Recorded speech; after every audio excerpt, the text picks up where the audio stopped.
You ready? Let's do this.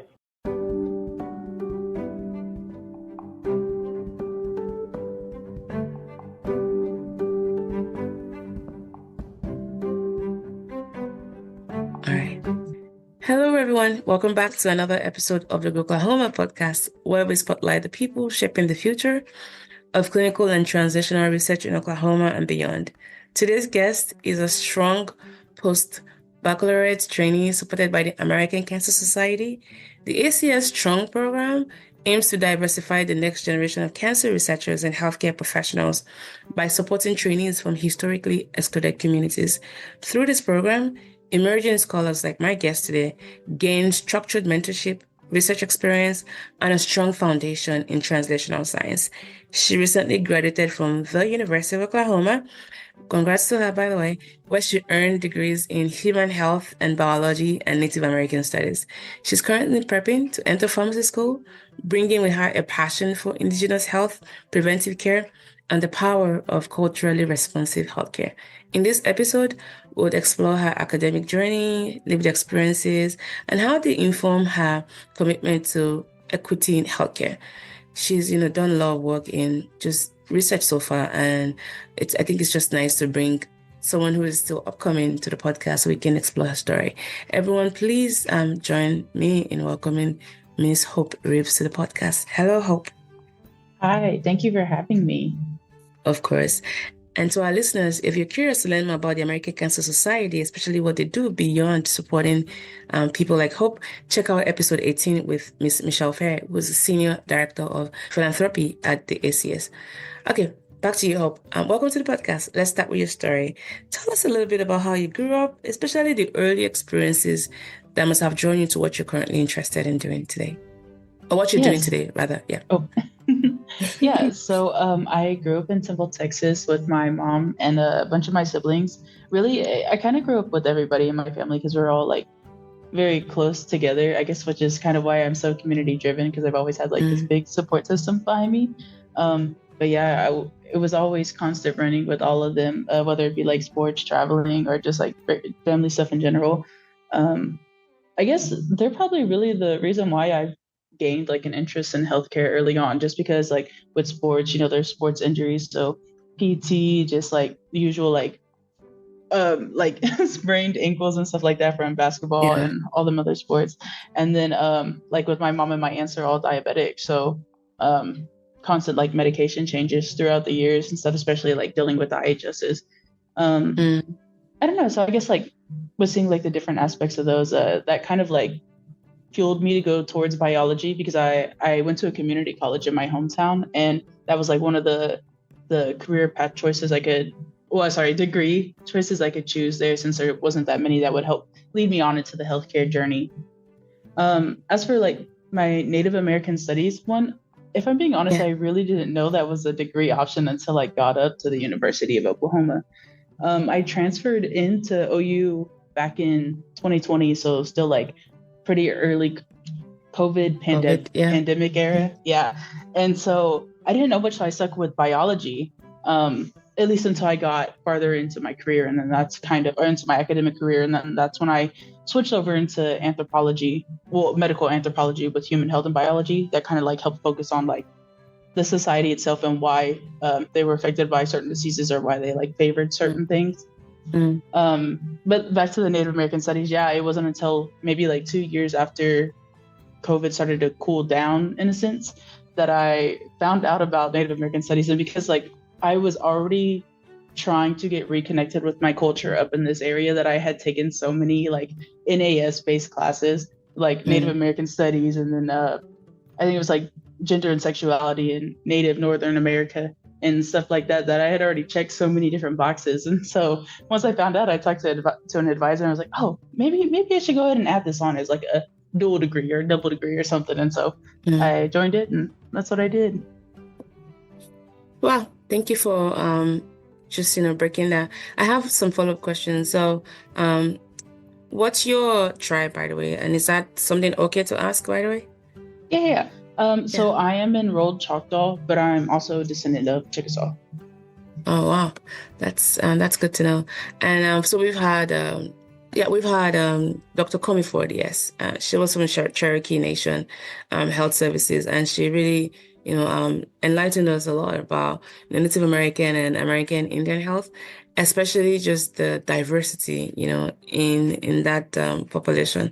And I think for a lot of us who are still, kind of learning more about this unique population, we don't know a lot about just the different tribes. And I think I took so many things from her episode. One of the things I took from it is that if you've met one tribe, you've only met one tribe because there's so many, differences and all that. Yes, yes. What does it mean to you to, for your tribe as well? Like, what are some of the unique, I guess, cultural expressions you have, and what makes you proud being part of that?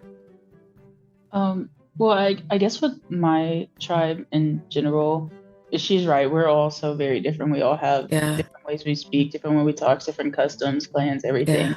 I think with Choctaw Nation, they really tried to instill that Choctaw pride. Mm, That's like in everything that they say.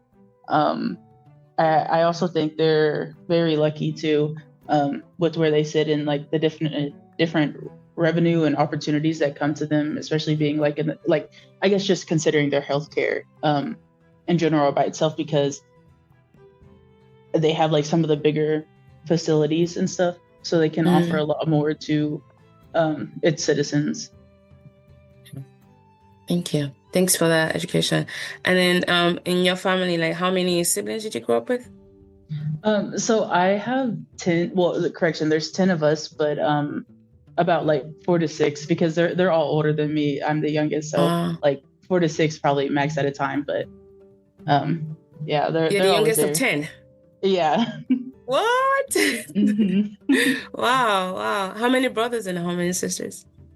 um 6 brothers, 4 sisters. Or sisters? Wow, congrats Oh, on that. sorry, I don't know why I keep including myself into that. Yeah, I mean, like, 6 like brothers. 4 girls and yeah. I could get, Yeah, I knew what that meant. It's yeah. okay. 3 girls, my bad. Okay, wow. And same mom, same dad? No, so I do have some step siblings in that count, but I Okay. mean, they're my siblings. I grew up with them. They Yeah, grew up with me. yeah, They yeah, raised me. yeah. That's impressive. And you being the baby of the whole lot, I bet you've had, a lot of good experiences and also a lot of wisdom and strength to fall back on. Yes, yes. I've learned Yeah. so much for them. I'm so grateful for them. Yeah, okay, great. So you grew up in Temple, Texas, and you found your way at OU. Congrats on your degree, by the way. Thank you. How did you hear about the strong program through the American Cancer Society? So I actually learned about it through my old mentor, Jessica Blanchard. She works at OU and was in charge of the GEN program, which is genomics and ethics for Native American students. And after I graduated, I knew I still had some prerequisite courses to finish out, and she was sending us different like programs and stuff that we could apply for, and this was one of the programs that caught my eye. So I'm really thankful that she sent this one to me, because man, I'm getting so much hands-on experience of being in this program. Right, right. And that's impressive. I mean, it's one thing and thank you for sharing that, by the way. So when Dr. Coveyford came on the podcast, she also talked about her mentors. As a matter of fact, where she's currently working right now, there was an opening and she didn't even think she wanted to apply for it. She didn't even, think about doing that. It was a mentor who actually reached out to the program and said, hey, you need to hire this person. She's great at this. And so she spoke heavily on the importance of mentors and how that has really shaped her trajectory.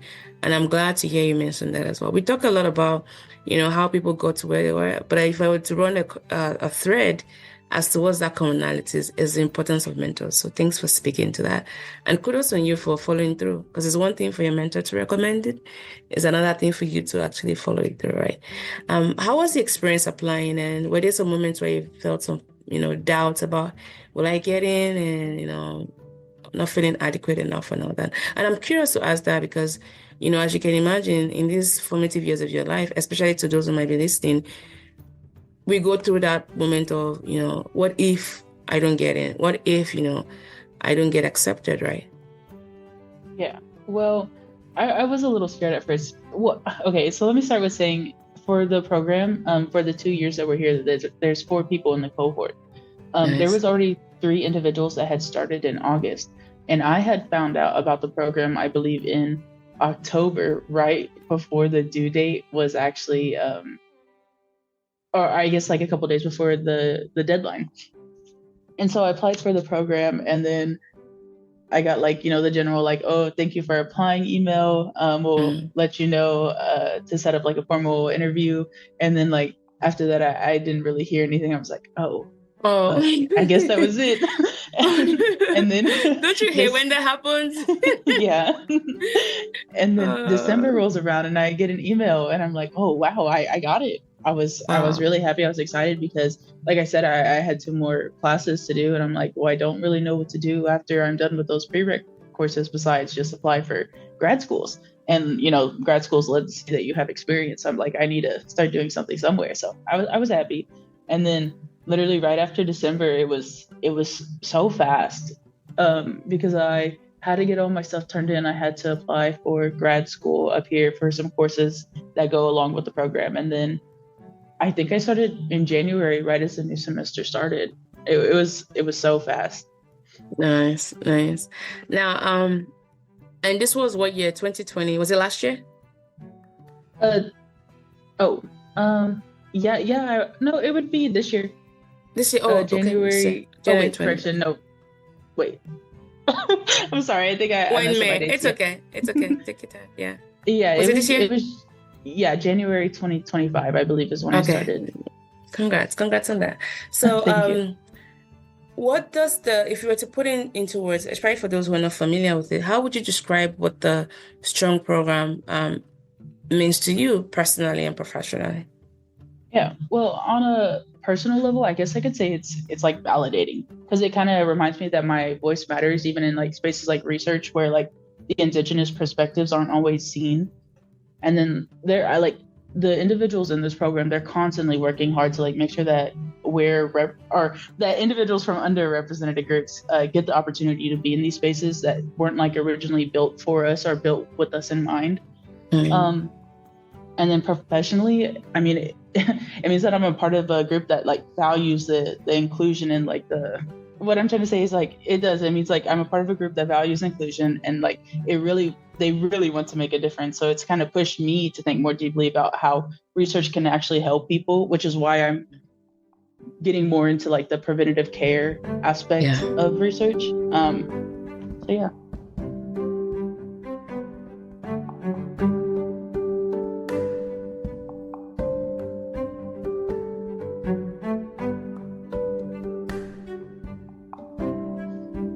Thanks for sharing that. And can you talk a little bit about the structure of the program? Because I know you rotated through many labs. By the way, Hope was my lab the last lab you rotated through? Kind of, sort of. So there's technically 5 rotations, but I split your lab with another lab, like that rotation with you and someone else. Okay, all right. Can you maybe talk about the structure? Sorry, go ahead. Oh yeah, I was just saying because they split it because they really wanted me to come to your lab because we have like similar interests, kind of sort of with the pharmacy and the research. Yeah. You're probably the very first pharmacy intern that I've had throughout the SCC mentoring stuff that I've done. I see a lot of pre-meds, biological sciences, and to get someone that's outrightly saying I want to go to pharmacy school, I'm like, yeah, bring her on. So yeah. All right, maybe tell us a little bit more about the structure of the program. Yeah, so for the structure, for the first 5 rotations, they're usually about 5 weeks, 4 to 5 weeks each. We go through several different labs, whether it be a wet lab or a dry lab, just to kind of get a hands-on experience and see where our interest lies in research. And after that little rotation period, we'll stick with the lab that a mentor approves of.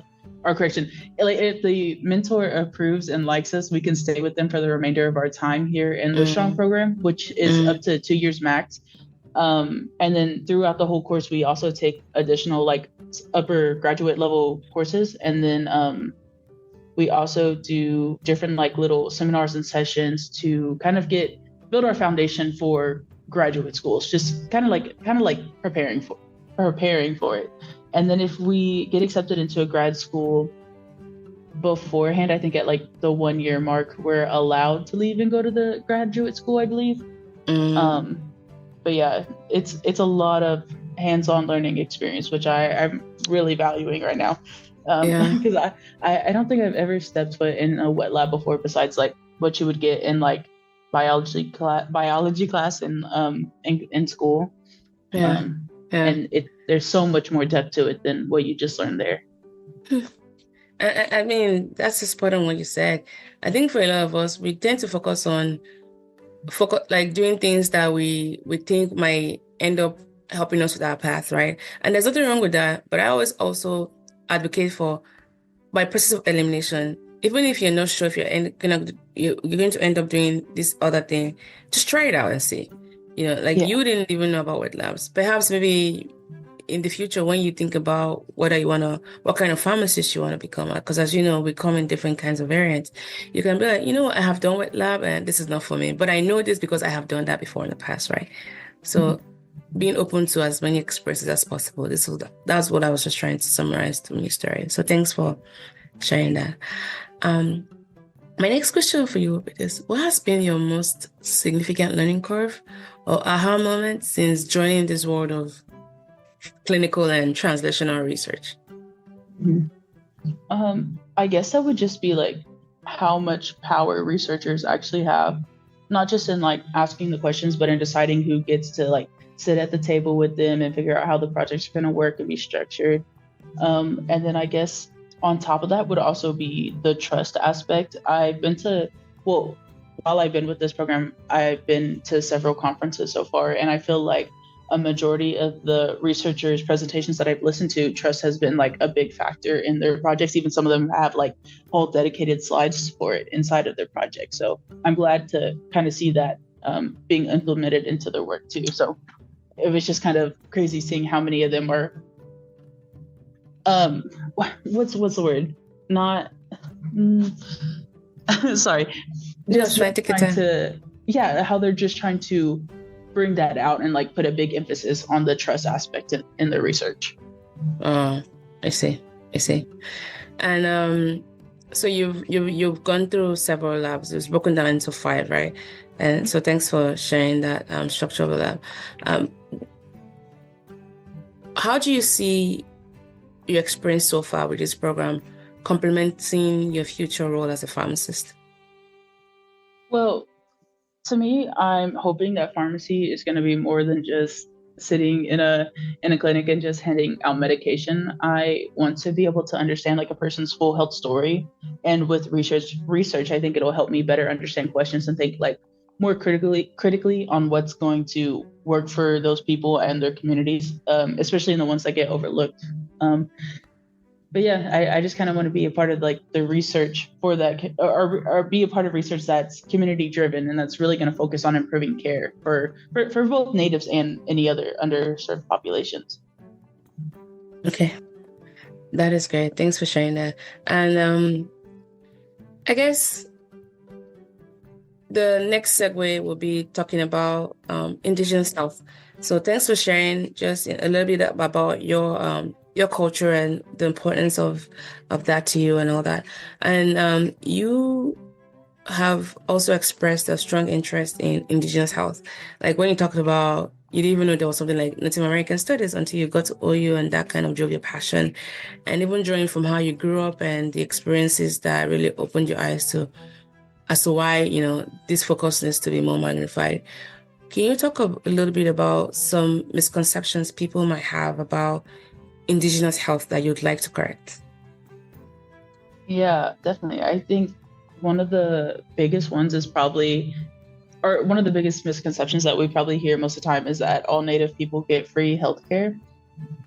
That's not necessarily true.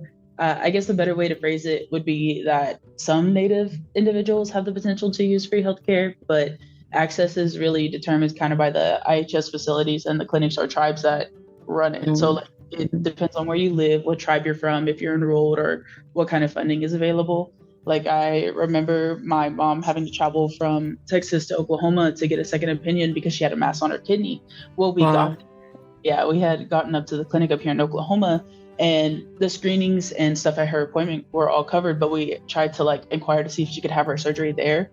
But they didn't really have the capabilities to perform that kind of surgery. Like they were able to do, I think, like general stuff, but nothing to that extent.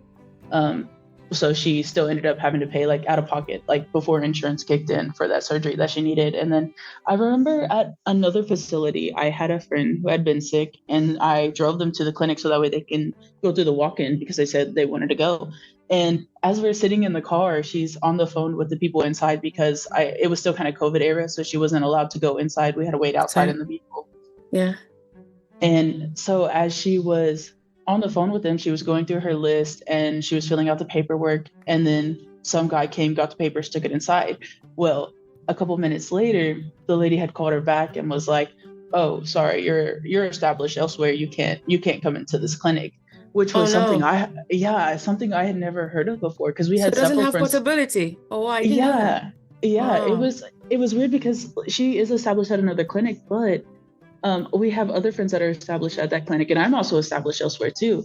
And so we went, and so I don't know like all the rules and logistics, so I can't speak to how like true what the lady said was. But it was just so weird because like I said, we have friends and I and myself that's established at this clinic or different clinics, but we were still allowed to go in there. And plus, that clinic itself had also stated you're allowed one free walk-in before you have to establish or get a chart filled out there. So yeah, it was just a weird thing. So yes, there is free healthcare, but is it high quality? Is it reliable? Is it accessible? Not always. Mm. Whew. Did not know that. Thanks for sharing that. Yeah. Good to know. Yeah. No, I'm sorry, go ahead. I was gonna say, and don't get me wrong, there are some really great clinics out there, but Of course. Yeah. each of them all have their own rules and protocols. So Nice. And then as you prepare to go to pharmacy school, by the way, and with this your dual background in science and Native American studies, how do you plan to integrate both in pharmacy school and beyond? Oh yes, sorry. So for me, I feel like these two subjects kind of go hand in hand. So science, of course, it'll help me understand like the body and how it reacts and works, especially to like different medications as I get further into my education.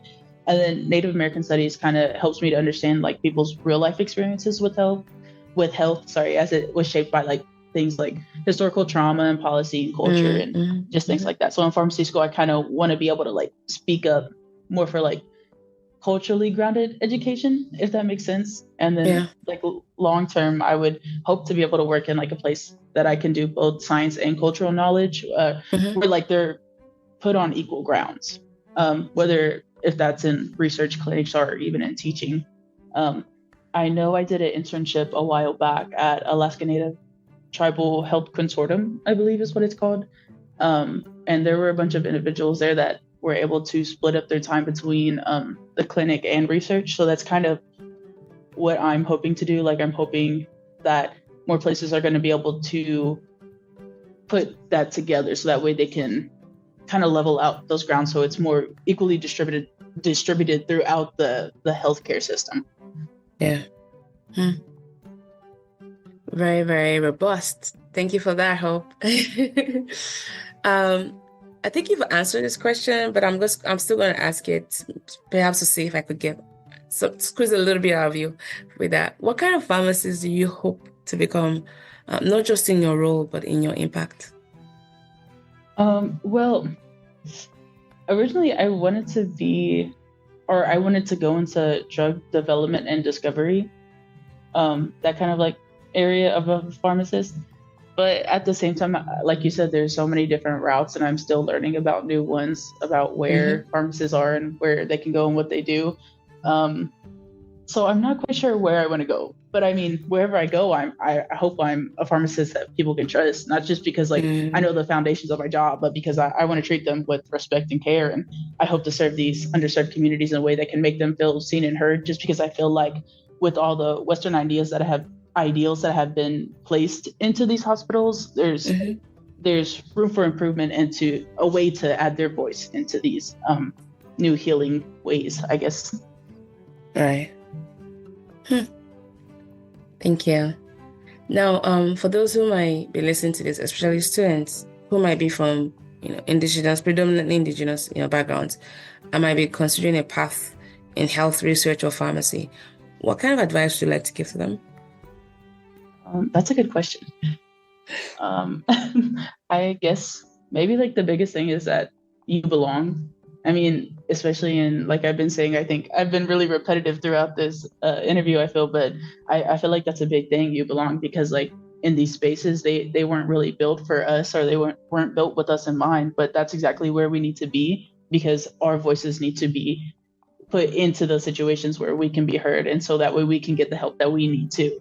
If that makes sense, because like our background and our identities are our strengths. They're not obstacles. So we shouldn't be afraid to speak up and ask questions and find mentors who respect our values and stuff. Like they're out there. We just gotta look for them.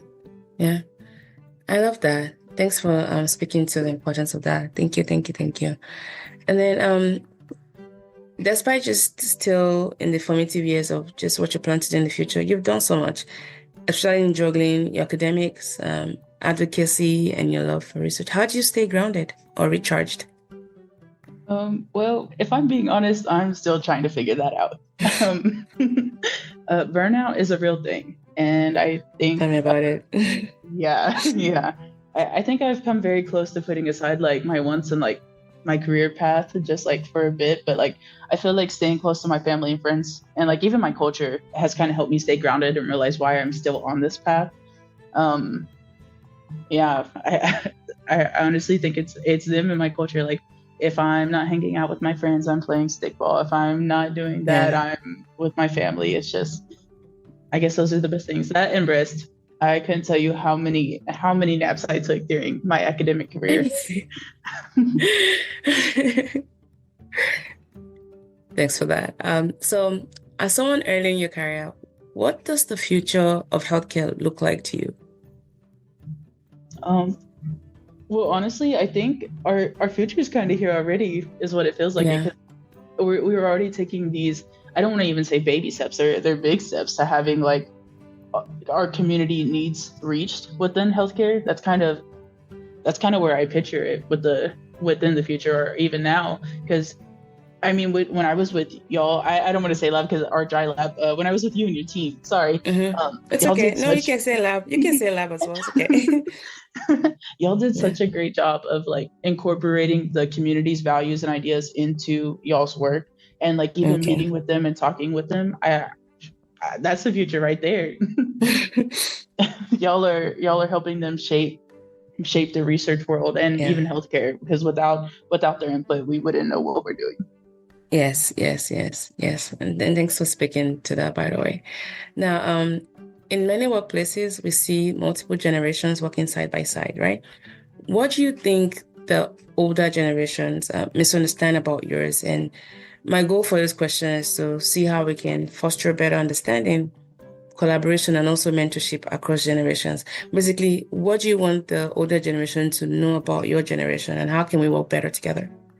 Yeah, well, sometimes I think when we talk to the older generation, they see our ideas, they kind of see it as like a push for like change, as impatient or maybe even like disrespectful towards them.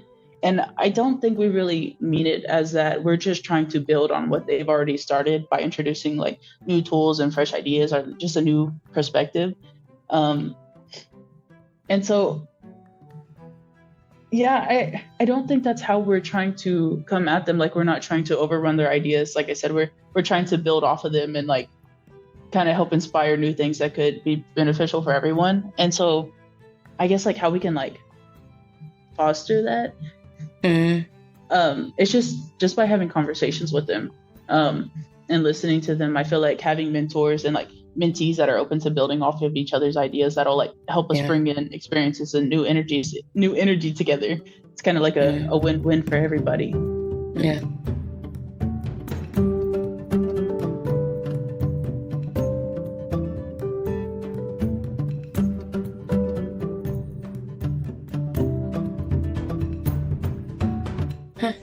Thank you. I mean, that's a very supportive response, and I appreciate you for sharing that. I guess I'm done with most of my questions. So let's lighten things up a little bit. What's something surprising about you that's not on your CV? It's not on my CV. Ooh, I was asked this question the other day. the amount of hours that I've clocked into Fortnite, which is such a funny thing to say. um, but oh yeah, That's my friends and interesting. I, yeah, my friends and I have been playing that game like crazy lately. I guess that's one of our other de-stressors.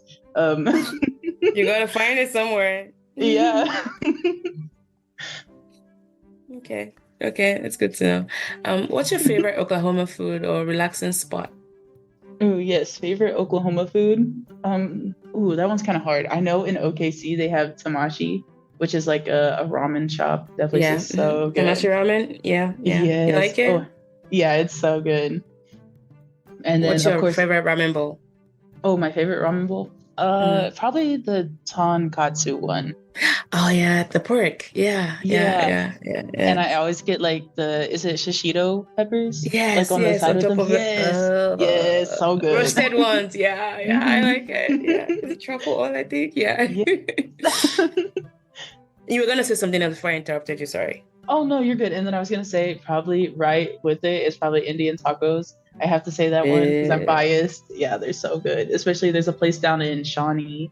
I cannot remember the name of that place, but it's right by their cultural center and I think their casino. And oh, that place is so good. They have like fruit ones too, so you can get like different fruit and powdered sugar on it. really? I've never Yeah. tried Indian tacos. Oh, they're so good. They're kind of hard to come by sometimes up here. You got to find the right vendors. There's no like actual like shop or store. Okay. What are usually in it? Like, can you describe like your favorite variety of it? My favorite what? Like for Indian tacos, like describe how is it different from what we like the Mexican tacos that we know, for example? Oh, How, yes, yes. yeah. So instead of like the shell or the tortilla, it's like a giant piece of like bread that's been fried. Think of like, have you ever had a beignet before? Yes, yes, yes, yes. Yeah, we have a Yeah. very we call it donuts. Yeah, the French beignets. Yeah, yeah, Oh, yeah, yeah, yeah. yeah. So it's kind Okay. of like that, but it's like it's thicker on the inside. Like there's like because like I know beignets are usually hollow, but these ones aren't, and so it's just like golden fried, and then you have like the taco meat, the lettuce, tomatoes, cheese, salsa, whatever you want on top. So really just like a taco, but bread instead of the tortilla. Uh, okay. Thanks for that generosity. Okay. And then I guess while I still have you here, what's one thing we do on the program is we have previous guests leave questions for the next guest, right? They don't know who the person is, and by the time you're done answering the question I'm going to ask you from one of the guests, you can also add a question for the next guest, so we keep it rolling that way. Now I've had episodes where there'd be more than one person on the podcast. So there was one that had 4 people on there. So each of them gave questions. So now I have more questions than people that I'm supposed to ask. So I'm going to ask you to choose between number 1 and 4. Let's go with two. Oh, okay. So this is from Susan Dressing. She was part of the Dr. Dressing, by the way. She was part of the 4 people that I interviewed at once. And her question to you will be this. What can you do to be what can you do to be more open to ideas from outside of Oklahoma to help improve health equity in our state? So basically, what can you do to be more open to ideas coming from outside of Oklahoma that can help improve health equity in our state? Oh, that's a really good question. Right. Man, I guess kind of similar to what I was saying what I was saying about the mentors earlier, kind of just having those open, honest conversations and then figuring out where the commonalities lie and then trying to incorporate it into our own work. I feel like that would be the best way to do it. And then of course like getting the approval of them and their communities, making sure that this is okay to implement into the research and work and stuff.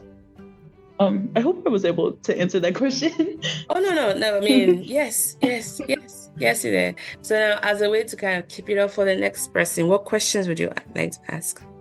What I like to ask? I guess a good question would be, what kind of qualities do you look for in a mentor? And how do you know they're right for you? because I feel like that's kind of a big thing I'm dealing with right now. I'm having to choose between 5 amazing mentors, and it's such a hard choice because they're all so different in every way. Why can't you keep them all?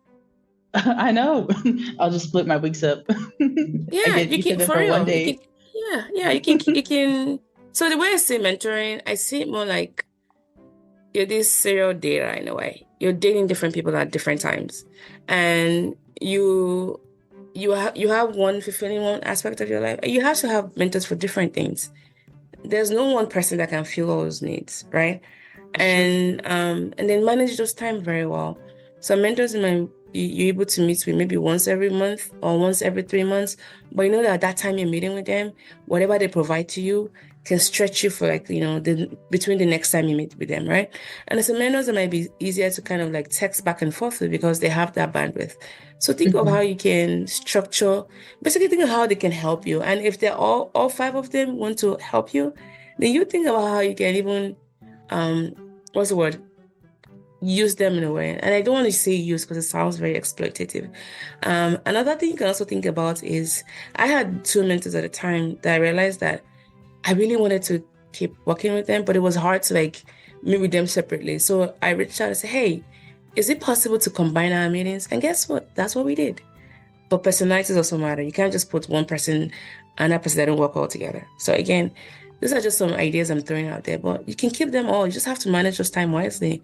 And with time, you'll see that you might not end up using one or two of them as often, but keeping them knowing that anytime you need help, you can always reach out or maybe send an update. Remember how I told you when we talked off camera, like once in a while, just emailing your mentors and say, hey, just finished finals, just, checking in and, I'm just done with the first semester of Pharmacist school. How you doing? And then keep it moving. Things like that.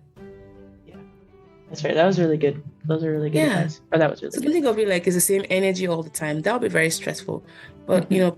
put pen and paper, write down what skills you have, what skills does this person have that you like to learn from them. And how often do you have to make this meeting work to be able to get, the most out of them? And be very honest with them and say, hey, I would love to still keep in touch with you, but it can only be this often. Is it okay to just, do this that way or just reach out when I need on a need basis? Or for the ones that are like you, I have to meet with you every month because my goodness, I need all of that. Let them know. Hey, I'll remember that. All right then. Thank It's you. been really nice having you on the podcast. Before I do my closing summaries, are there other things you'd like to share that I didn't ask that you'd like to talk about before we go? I don't think so. You had some really good questions. You kind of hit every point. Yeah, of course, of course. All right, and thank you. This has been just our conversation with Hope Reeves, a future pharmacist, a researcher, and an advocate who's committed to making healthcare more inclusive and culturally grounded. And her journey today, especially through the Strong program, has been made possible in part by the American Cancer Society, which supports her training through the ACS Strong program.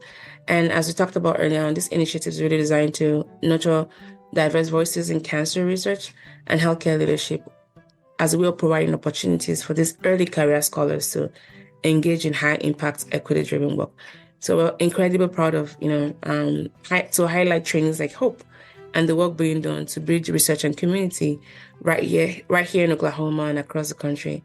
And thank you so much, Hope. Thank you to Karen Zatorsky, Ramesh, and Stevie as well, and every member of the CERTEC group at the Civic Cancer Center for this opportunity to have Hope, intern through our lab and to finally bring her on the podcast. And yeah, thank you all for tuning in to the GROklahoma podcast, where we bring you stories of the people moving science beyond and forward. Sorry. If you enjoyed this episode, be sure to listen to our other conversations. There are over 20 of them. Until next time, keep growing forward. Thank you so much, Hope, and I appreciate your time on the podcast today. Yes, thank you for having me. It's been fun. All right. Take good care. I'll let you know when the episode comes out, and I'll send you the flyer.